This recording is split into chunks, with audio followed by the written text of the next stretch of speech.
This is worth taking as much video.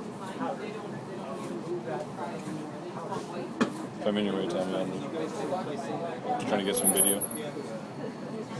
I want to pitch flat like that because it would take a while. Even on the windows, you'll see like flat. They have those spiders. If you look at the picture now, it might be it's just coming up to the color.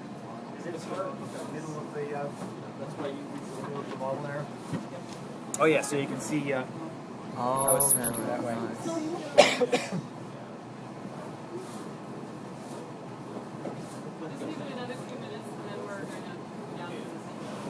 Like some software, like do the creating 3D animation, or those software, those modules can be 3D. Sometimes, but as I say, if the model is only supposed to be seen on a computer screen or like a movie or something, sometimes a hand or something, the inside of the hand will be nothing.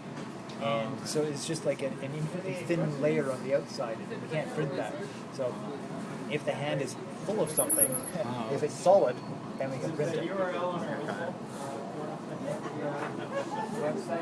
And oftentimes there's a way to convert an unprintable 3D model into a printable one with the various conversion tools. That sort of thing. But otherwise, yeah, pretty much anything. Medical scans from CAT scans or MRIs, they can be printed with work.